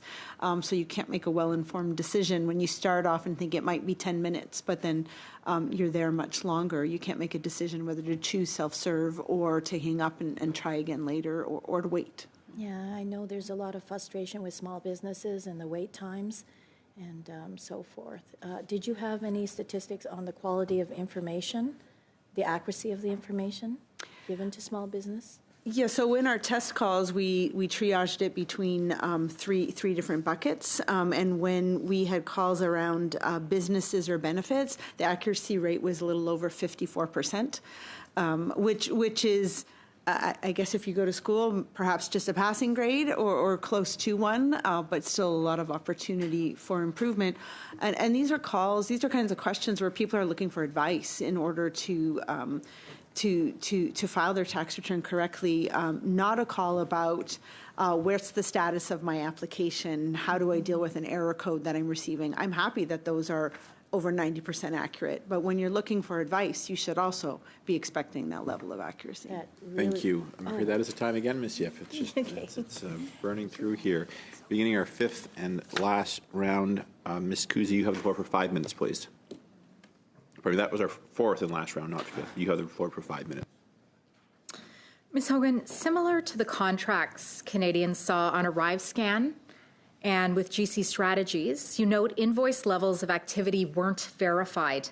There were limited validation of invoices, and that processes weren't followed to ensure invoices accurately reflected that the actual work was done once again. Why do you think that this is so widespread across departments? I think this question, I think the question goes much further than just looking at the contract for these contact centers. We've talked a lot about delegated authority that public servants have and the importance of scrutinizing invoices to ensure that when they authorize the use of taxpayer money, it's accurate.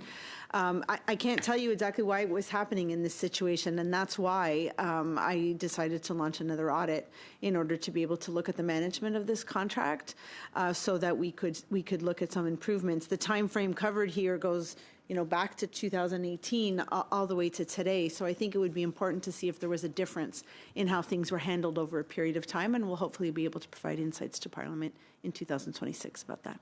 But considering that this is something that you have found, again, so widespread across government, who do you think is ultimately responsible? Well, I mean, ultimately, anytime I'm asked this question, the deputy head of any organization is ultimately responsible for having good controls within their organization. Not the minister?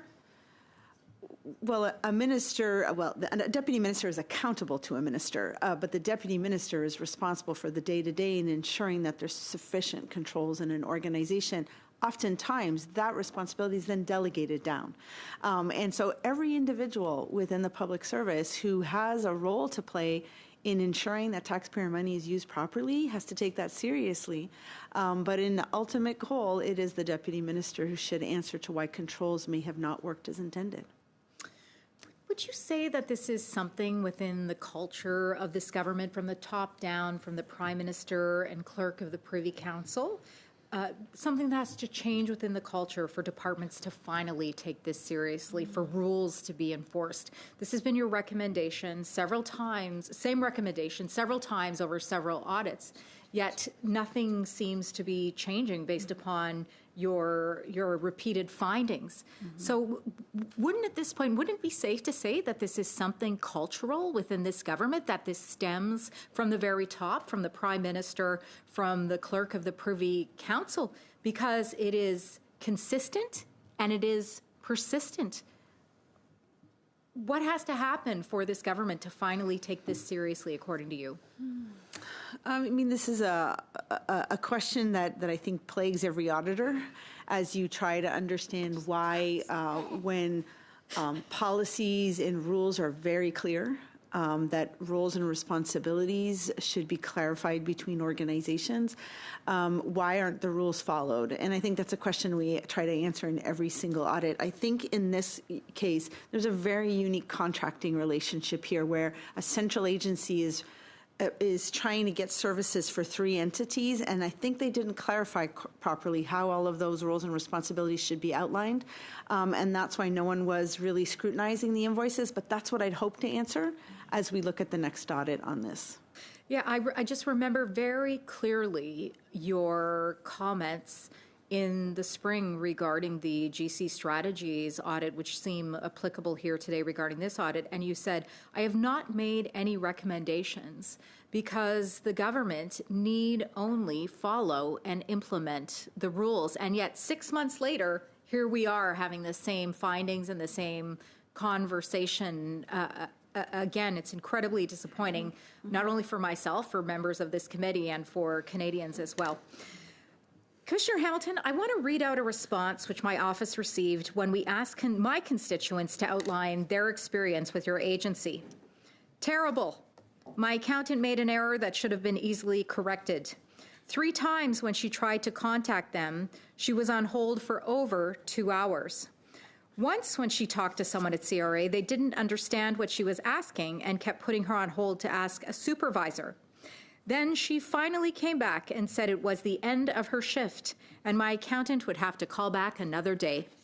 It took 14 months to correct the error and for me to receive my owed $3,000.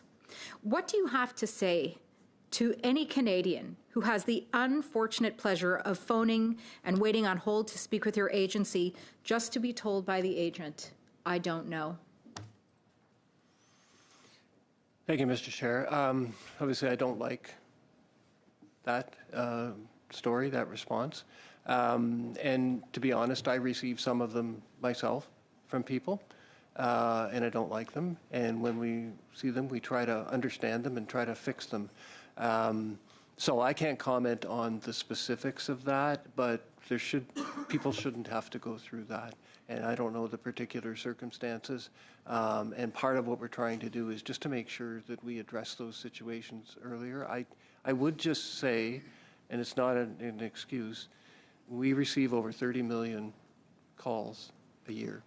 And so I can never guarantee that there won't be a story like that. But I see enough of them that's part of the reason why I think we've just got to do a lot better. Thank you. That's perfect. I'm going to be a little tight on time here, unless you want to stay a little later. But I'm going to try to get us through here shortly after 1.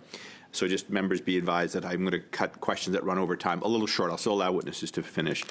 Ms. Tesser-Durskin, you have the floor for 5 minutes, please.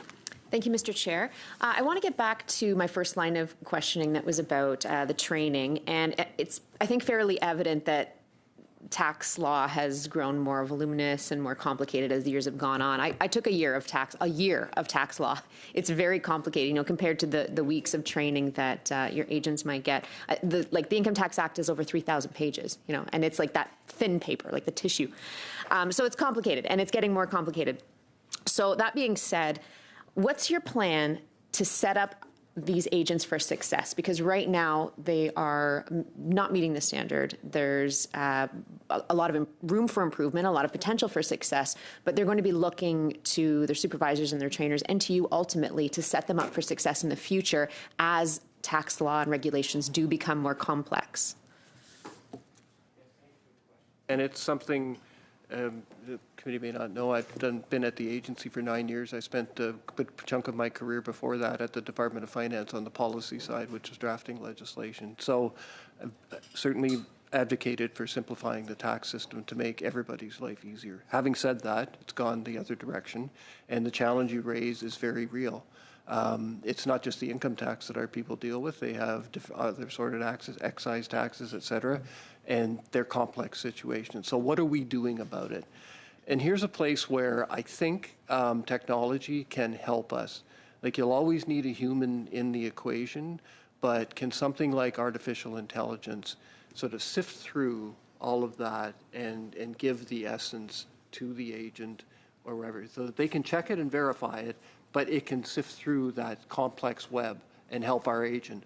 Or through AI, can we find ways to deal directly with the taxpayer and say, I know you may not get this 10 pages of paragraphs and subparagraphs, but let me tell you what's really going on, and have the technology do that simplification for us. Because in the end, most taxpayers don't need to know every piece of what's in the Act.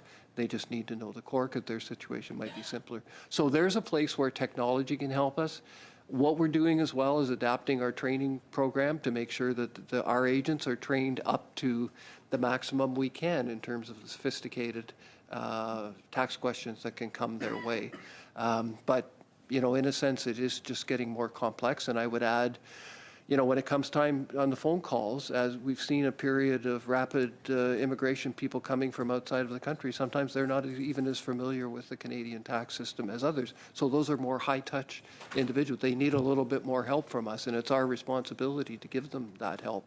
So there's all of that we're training our agents for, and it's a never-ending quest. We're just going to have to keep doing better and finding tools to help us give our agents a better chance and also give taxpayers a little bit simpler explanation of what's going on.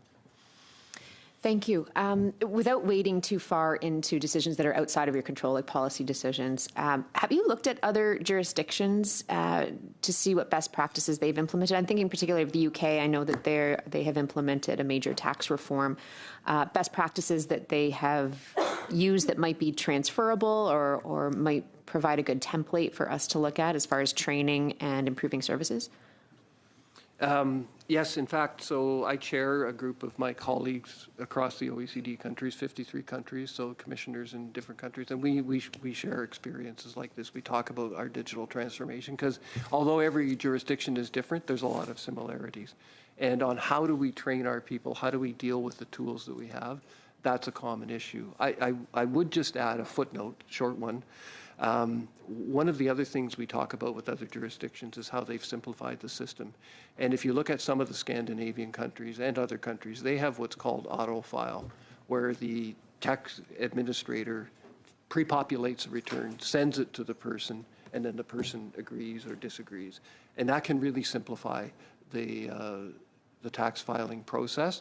And the government has announced that in the budget we will be moving forward with an auto-file project for Canada, which should allow us to fill in tax forms for people.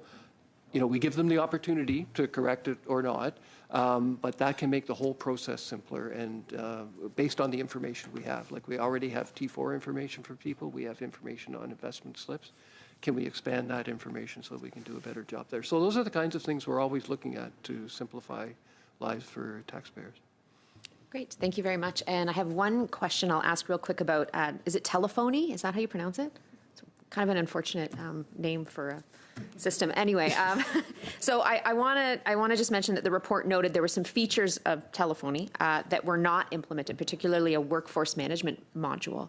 Can you explain to us the rationale for not implementing that particular tool, and what's your plan for managing workforce management in the future? Yeah, I'm going to ask Melanie to comment on the telephony part of it. But Mr. Hamilton, then I'm going to stop you and hear from Ms. Surjak, if that's okay, because we're over the time. So who's the best person to hear from? Obviously you, but... Well, people can debate that. Sure, or we can get back to you with that answer. Yeah, there's a few more questions here from other members, but go ahead, Ms. Surjak, please. Just like any other technology or solution, there is functionality that comes out of the box, so to speak, that may not necessarily suit the business requirements or the outcomes that we're looking for as a service organization. So while that functionality was perhaps available, the reasons why perhaps we did not implement it per se is very likely related to the fact that the return on investment or the way that it actually served the purpose didn't quite meet our needs.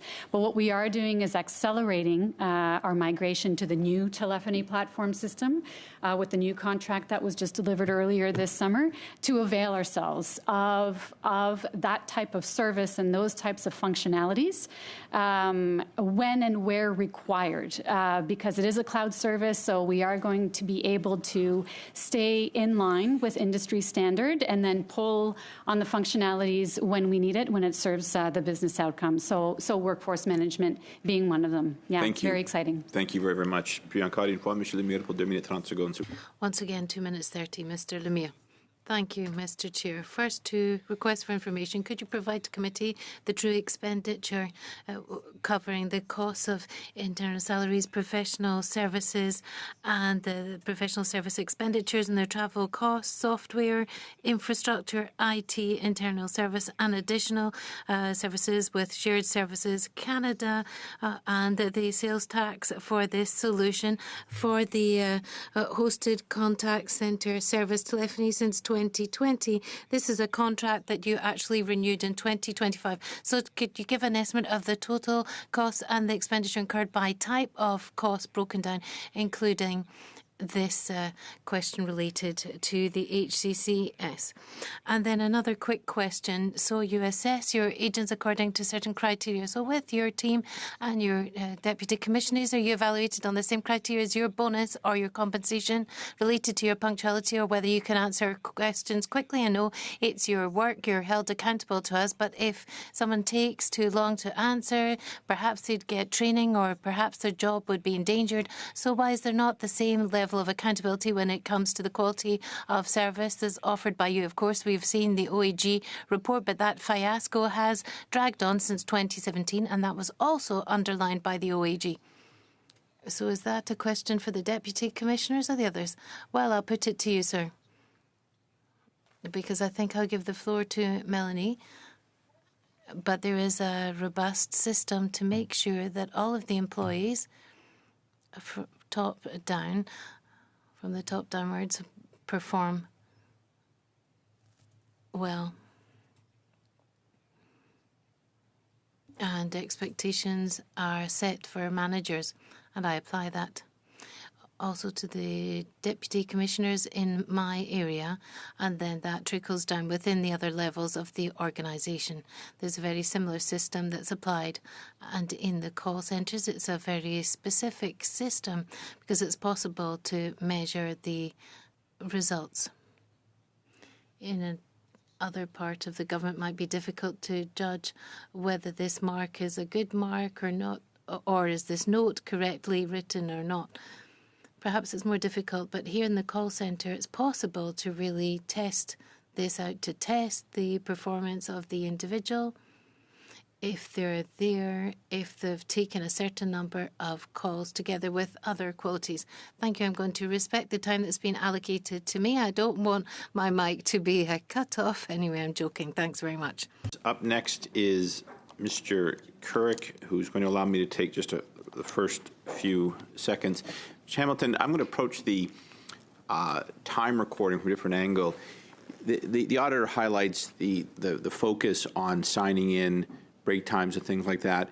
Is that in part because you're having management having difficulty managing people who are working from home, and therefore heightened oversight has been put in place to ensure people are in fact working from home? Mr. Chair, I don't believe that would be the main motivation of that. Like, I think the contact centers have typically run, with a very precise timeline. We need people on the phones, and we need to know when they're not going to be there. They might be off taking a break. They might be off doing some training. So it has a degree of precision that it always has. Okay. Certain things become a bit more challenging in a remote environment, but unless Melanie disagrees, I don't think that's been a big factor. Look, I know the committee's asked for some documents on the work from home. Also, pardon me, I meant to ask you, Monsieur Lemire asked for some documents. If you could endeavour to report those back to us. Normally, I like to get the witnesses to acknowledge the request, but sometimes our members like to keep on going. Will that be possible, do you think? Or could you get back to us on some of those documents that Mr. Lemire requested? We can definitely get back to. I don't see a problem in the request. We actually have our CFO here, so if he doesn't have a problem, I don't have a problem. Thank you. Before I turn things over to Mr. Couric, I have one last question.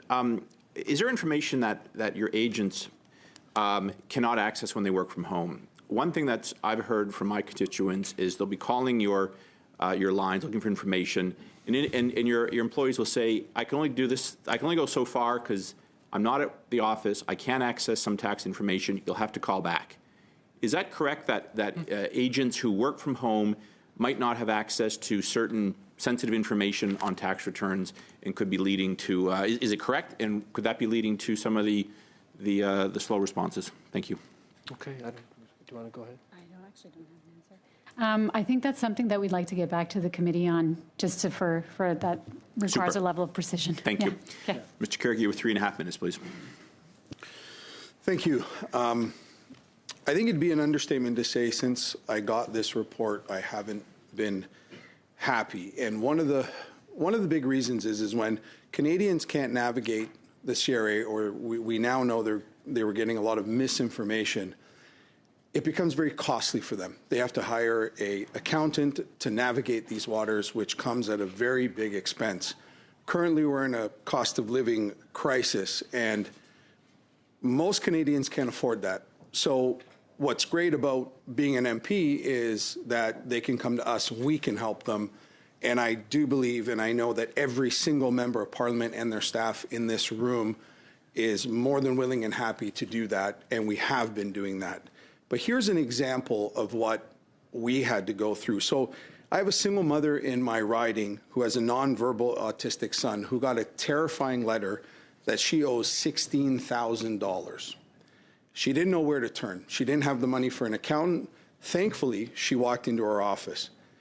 With resubmitting all her paperwork and working with the CRA, we were able to come to the conclusion that she actually received $2,400. Now, in my mind, accountability levels out any mismanagement. So my question to you is, has the CRA issued any correction, apology to taxpayers affected by misinformation? And should taxpayers who relied on bad advice be reimbursed for interest and penalties caused by the CRA errors? And I will, thank you, Mr. Chair. I'll turn to my colleague Melanie just to respond in detail. And this question came up earlier as well.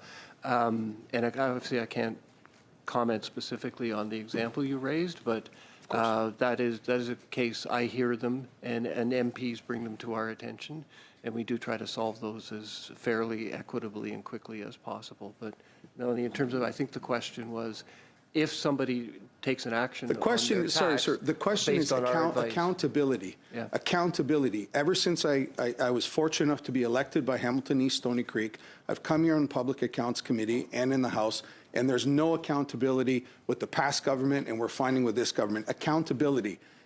Do the taxpayers get their accountability from misinformation from your department? Where does that begin? Sorry, apology.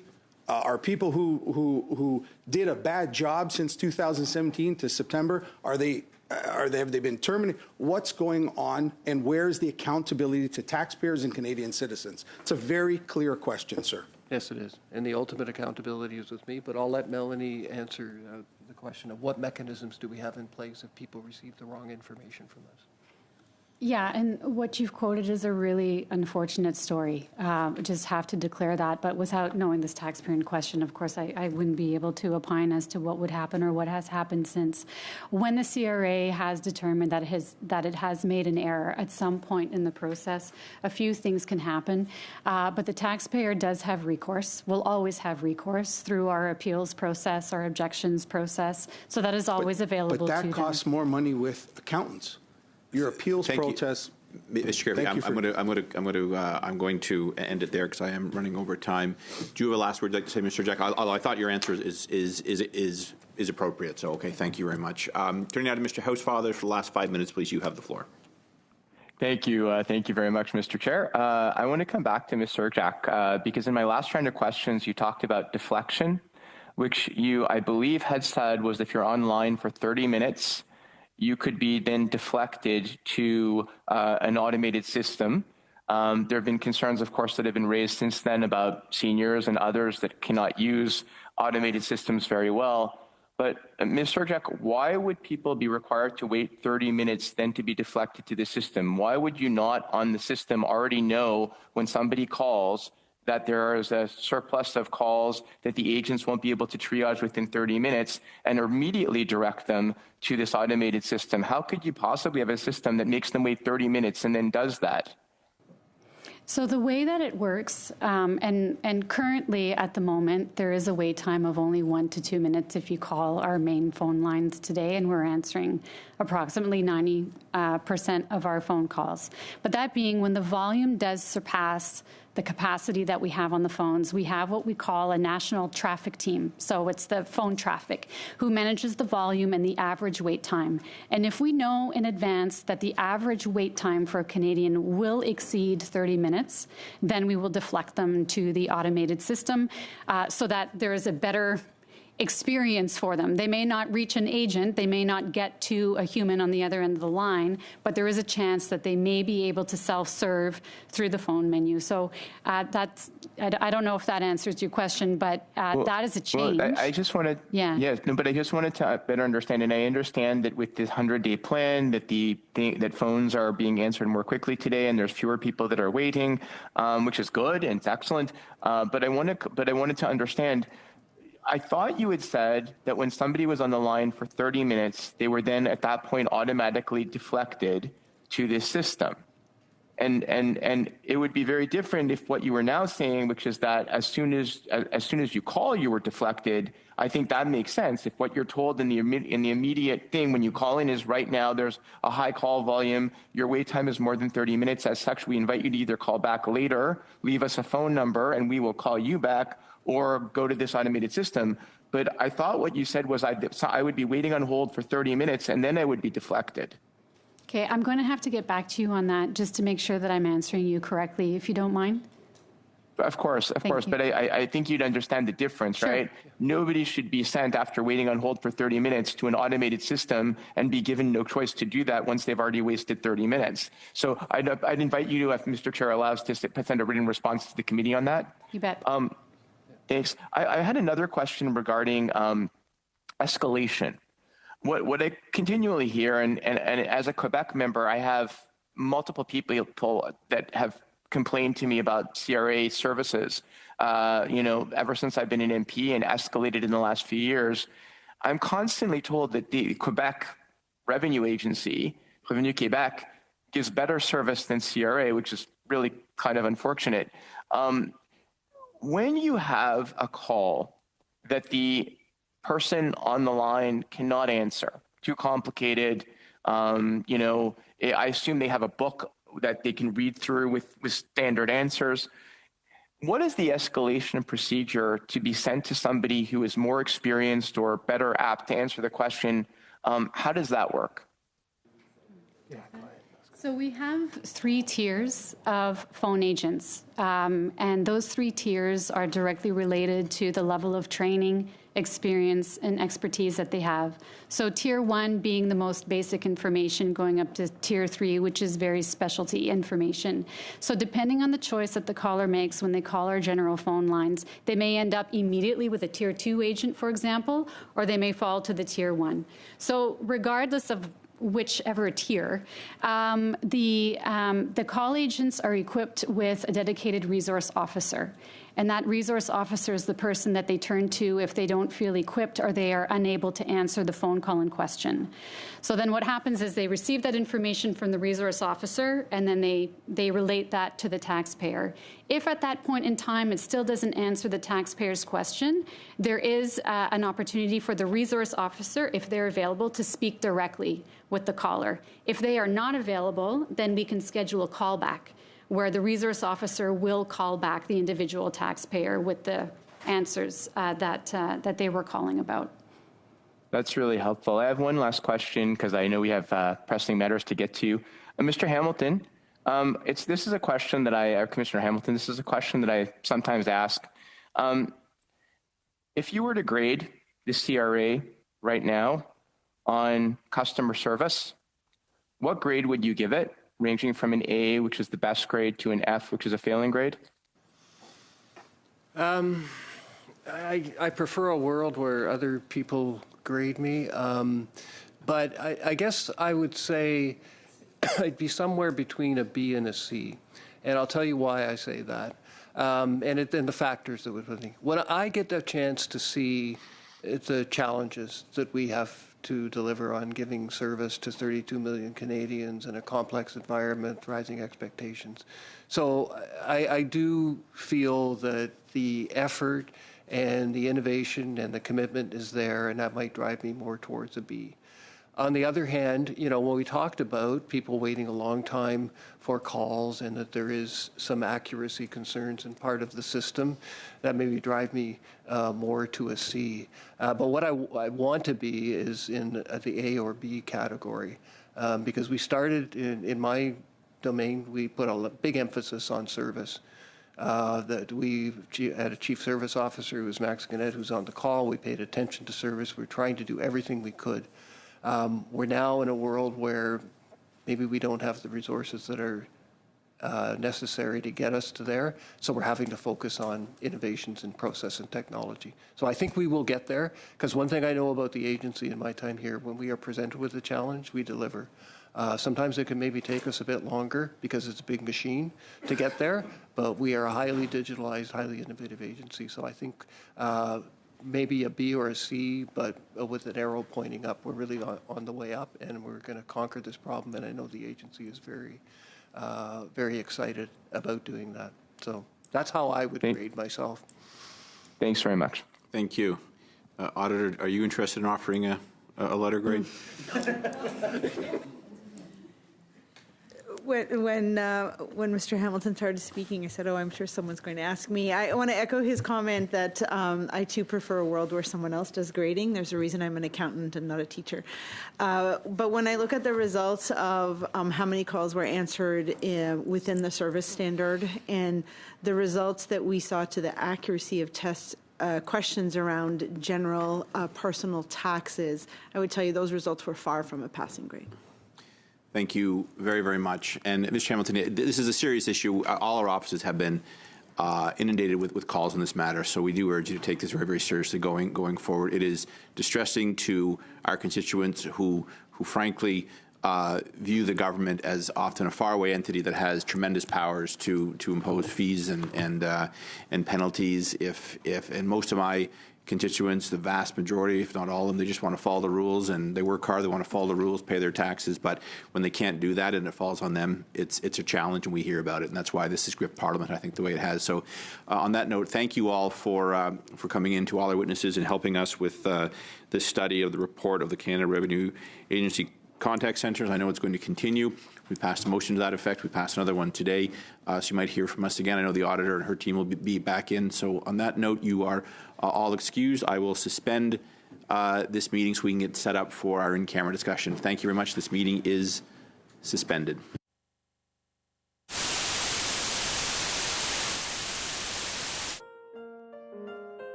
Thank you.